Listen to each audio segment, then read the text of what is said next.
আরেকটা বিড়াল এসছে জানো তো, আমাদের পচকায়ের কালারেরই। তো ওকে আমি ওপরে রান্নাঘর থেকে দেখলাম যে ওই আখরোট গাছের তলায় এসেছে এত কষ্ট করে বরফ ডিঙিয়ে। তো আমি কি করলাম, একটু আগে গিয়ে ওকে আমি দেখো, আমি গিয়েছিলাম একটু আগেই এখান দিয়ে। তো আমি গিয়ে একটু ওকে খাবার দিয়ে এলাম প্লেটে করে। তো গিয়ে তারপরে দেখি ওকে আর দেখতে পাচ্ছি না। আমি খাবারটা রেখে আবার ওপরে গেছি রান্নাঘর থেকে, যে দেখি আসে কি না। তারপরে দেখছি ও আরেকটা জায়গায় বসে আছে, পরে চোখে পড়লো। তো আমি সেই জন্য আবার এলাম ওকে খাবারটা দেখাবো বলে, যে আমি এখানে তোর জন্য খাবার রেখে গেছি, তুই এসে খেয়ে যা। কষ্ট করে এসেছে বেচারি, ওই দেখো তোমাদের দেখাচ্ছি, ওইখানে বসে রয়েছে। আমি রান্নাঘর থেকে দেখলাম পরে, ওই যে ওখানে বসে রয়েছে দেখতে পাচ্ছ, ওই ঝোপটার পাশে। আমাদের পচকায়েরই গায়ের রং পুরো। ওকে আরেকবার দেখিয়ে দিই যে এখানে ওর জন্য খাবার রেখেছি, নাহলে বুঝতে পারবে না। তো ওই জন্য আমি আবার এলাম। এই যে দেখো আমারই পায়ের ছাপ, এখান দিয়ে গিয়েছিলাম।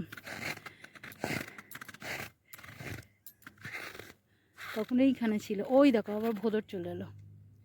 এ ভোদর, তোর খাবার সামনে আছে, যা, তোর খাবার সামনের দিকে দেওয়া আছে। আরে বাবারে, পড়ে যাচ্ছিলাম রে ভোদর। এ ভোদর, তোর খাবার সামনের দিকে দেওয়া আছে, যা। আমি বাবাকে বলছি, বাবা দেবে।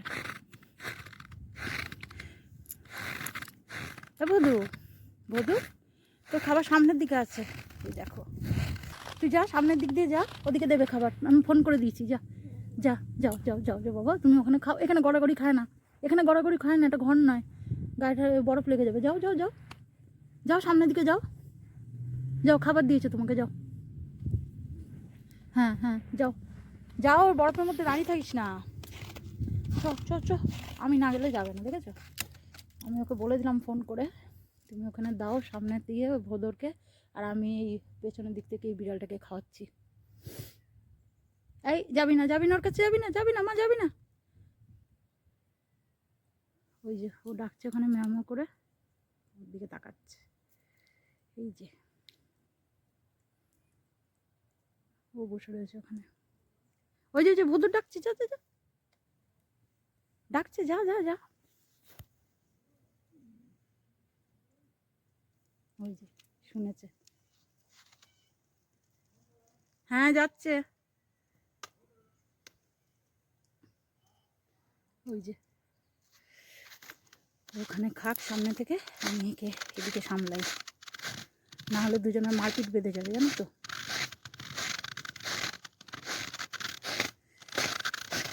আর করবে, কষ্ট করে ওদেরও এভাবেই কষ্ট করে বেরোতে হয়, মায়াও লাগে দেখে। আল্লাহ, আয় আয় মা, এখানে দিয়েছি, আয়।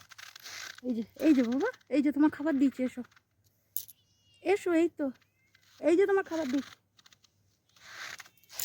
এই দেখো এখানে রেখে গেছিলাম ওর জন্য খাবার, একটু বরফের মধ্যে এরমভাবে ঢুকিয়ে গেছিলাম বাটিটা ভালোভাবে চেপে, কারণ হাওয়া দিচ্ছে তো, ফুলে যাবে নাহলে।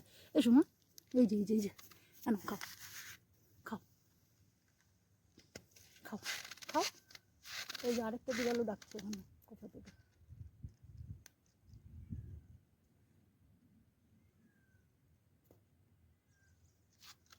আরেকটা বিড়ালও ডাকছে।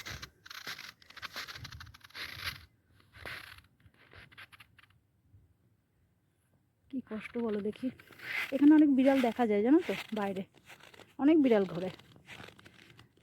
আমরা যখন ট্রেলে হাঁটতে যাই ওখানেও দেখি 3-4টে বিড়াল থাকে বাইরেই, তাদের জন্য খাবার জল সবই দেওয়া থাকে। তবে শীতকালটা খুব কষ্ট গো ওদের।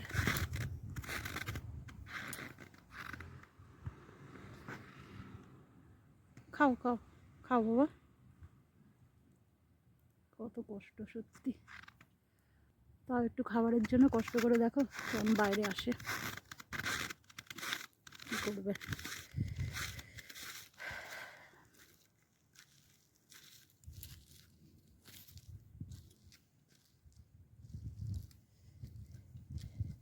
এই বরফটা না একদম শক্ত হয়ে গেছে জানো, সিমেন্টের মতো।